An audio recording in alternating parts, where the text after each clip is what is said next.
All right, guys, so we've really explored two very common and useful amplifier circuits. The first one was the inverting amplifier circuit. We just took a look at the summing amplifier circuit. And one major feature that both of these circuits actually ended up sharing was that they inverted the input voltage when you took a look at the output voltage. So if the input voltage was negative, the output in general would be positive, and vice versa. You rightfully so might be questioning, is there such a thing as a non-inverting amplifier circuit? And actually there is, right? So let's actually take a look at the non-inverting amplifier circuit. And again, just like in the previous analyses, one of the things that we will do is we will make certain assumptions that will simplify the analysis greatly. So let's begin with the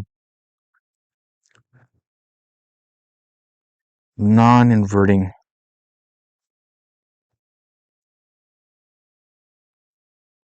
amplifier circuit. And as always, I'm sure by now you can tell what the goal is. The goal is to find the voltage output as a function of the voltage inputs, as well as the rest of the components that are hooked up to make up the circuit. So the goal is to find the output voltage as a function of the input voltage. And the rest of the circuit components.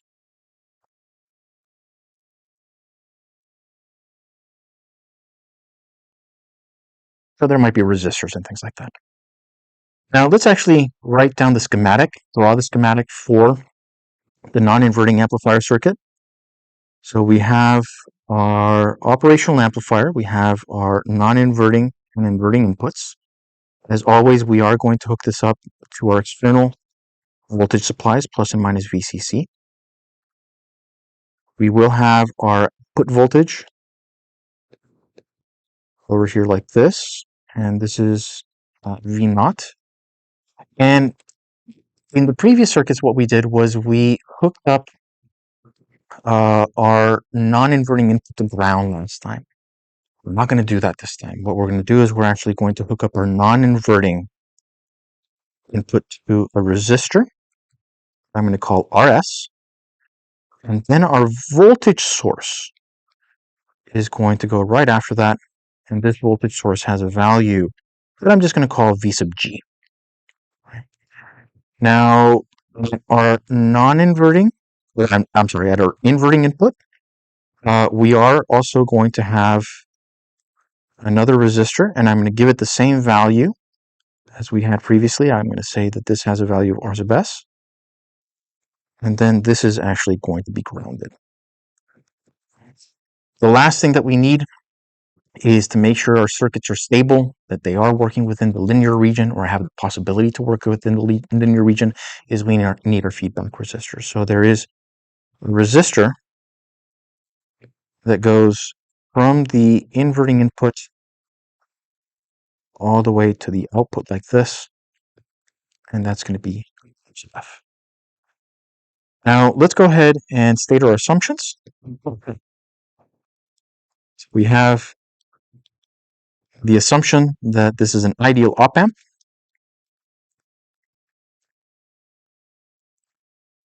This means literally that we have our input voltage constraint.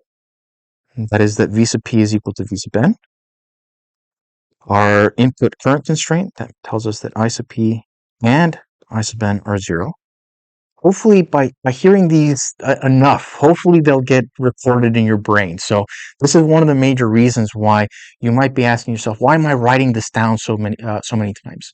I've said it previously twice, you're now saying it a third time. Well, with repetition comes sometimes memorization and understanding. So I just wanted to let you know why I keep on writing this down over and over and over again. Just like we did previously, we are also going to use the node voltage method in order to analyze the circuit. So we're going to be using the node voltage method.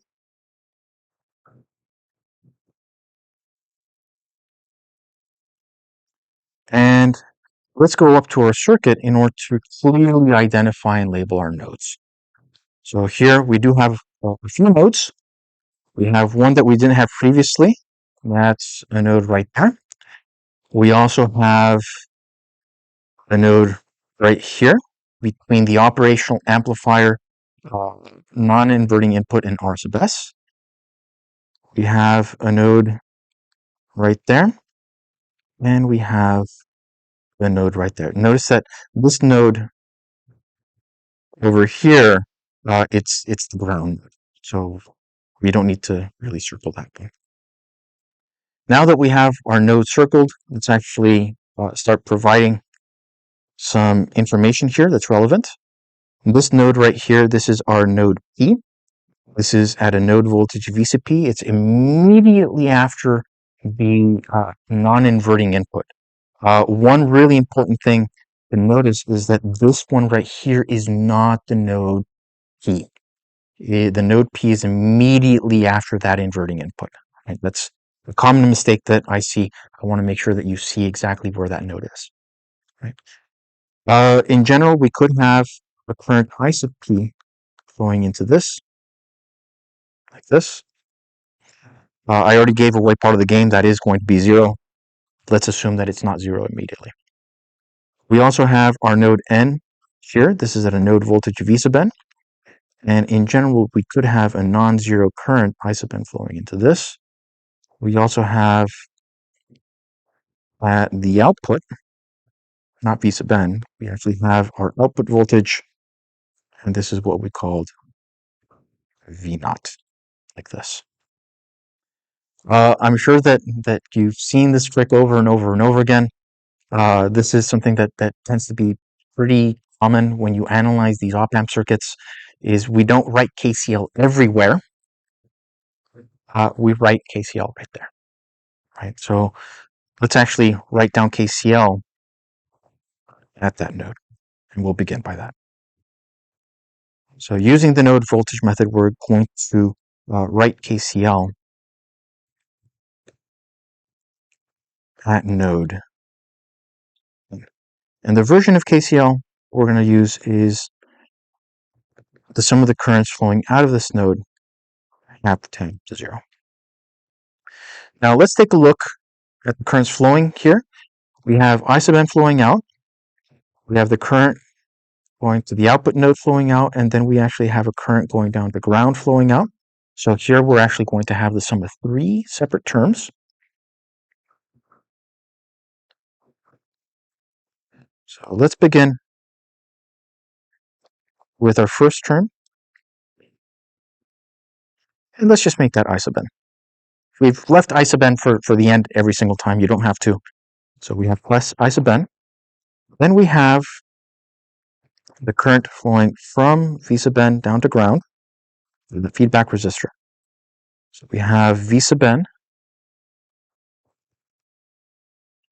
minus 0 divided by R sub S. And then we have the one flowing through the feedback resistor. We have that current flowing through there. So that current is going to be V sub N minus V sub naught over R sub F, and that's equal to 0. I'll call this equation 3. Now, just so you can see that we can take these things out of order as well, we may as well use the second assumption of the ideal op-amp just to simplify our life as much as possible. Again, so you don't have to do all of these things in the same order every single time. So this first term is 0 because of that, right? So here we can say that we have V sub N over R sub S plus V sub N minus V sub naught over R sub F, and that's equal to 0. And I'll call this equation 4. I'm going to go ahead and manipulate this a little bit. One thing that I'm going to do right off the bat is, since we're trying to solve for V sub naught, I'm going to multiply everything by R sub F, and then I'm going to group my terms. So here I'm going to multiply everything through by R sub F. That means that I need to distribute here in there. So let's go ahead and do that. So here I'm going to have, for my first term, R sub f divided by R sub s times V sub n. And when I multiply to the second term, notice that R sub f cancels out cleanly. So here I'm going to be left with V sub n minus V sub naught, and on the other side with the equal sign I have 0. Notice that these two terms contain V sub n. I can group those together and then factor out V sub n. This one does not. I can just add that to the opposite side and actually get my output voltage. And when I do that, I have V sub naught is equal to 1 plus R sub f divided by R sub s times V sub n. So this equation came from the top one and just rearranging terms. Now this is as far as we could go, but there's one assumption that we haven't used yet, right? It's that it is the input voltage constraint. We haven't used this, right? And one of the things that we did previously was we took a look at the circuit to figure out what V sub p was, and then by using that first equation, we could actually get what V sub n was. So this is the tricky part. This is one of the reasons why I left it for last. Let's actually make some observations. So these are going to be observations to find V sub p, and in turn, figure out what V sub n is. Right? So we can use it in this equation. So this one was equation 4. I'll call that equation 5. So let's go back up to the circuit here. Now V sub p here is the node voltage right there. And notice that by the input current constraint, and I'll write this in blue because this is something slightly new. This has to be 0. There's no way around it. It has to be 0. All right. Now, since that happens to be 0, and that gets hooked up right there at that node to R sub s, at that point, that blue point. By KCL at that point, the consequence is that the current flowing through that resistor is 0 too. Right? So that tells me that the current flowing through here, through this resistor,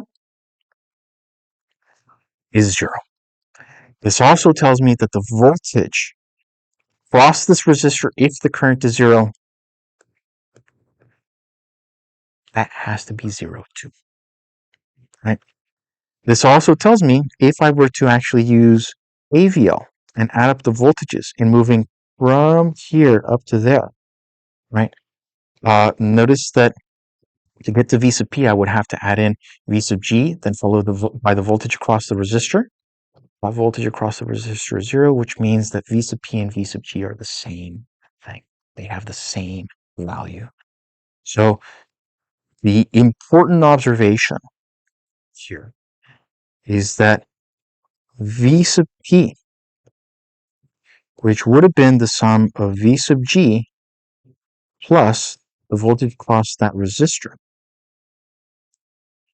like this. Well, that voltage across that resistor is 0 because the current flowing through the resistor is 0, which means that this is just equal to V sub g. By using the input voltage constraint 1, we also conclude that V sub n is also equal to V sub g, and then I can actually use this in equation 5. So I'm going to use this result in equation 5, and I get that the output voltage is 1 plus R sub f divided by R sub s times the input voltage V sub g, and this was what I wanted to get to. I achieved the goal of getting the output voltage as a function of the input voltage as well as components.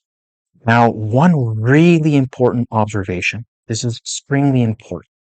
Remember for the inverting amplifier circuit. We could make the output voltage as large or small as we wanted by choosing the feedback resistor, right? This is not possible with the non-inverting amplifier circuit. And it simply has to do with the fact that for this amplifier circuit, there is a 1 there. Now, if we actually make R sub F as small as possible, right? So suppose that we make it as small as possible. So this is an observation. If R sub F is equal to 0, remember there's no such thing as negative resistances, then for this non-inverting uh, amplifier circuit, well, the top part goes to 0, and we're left with 1 plus 0 divided by R sub S times V sub G. And notice that this simplifies to V sub G. We cannot get a voltage with this amplifier circuit. We cannot get an output voltage that is smaller than V sub G. It's just not possible. Whereas by choosing the other feedback resistor appropriately, we could again make the voltage as large or as small as we wanted. This is one of the reasons why this amplifier circuit is not used nearly as much as the inverting amplifier circuit. And we will take a look at a few examples or an example where we get a chance to analyze this non-inverting amplifier circuit.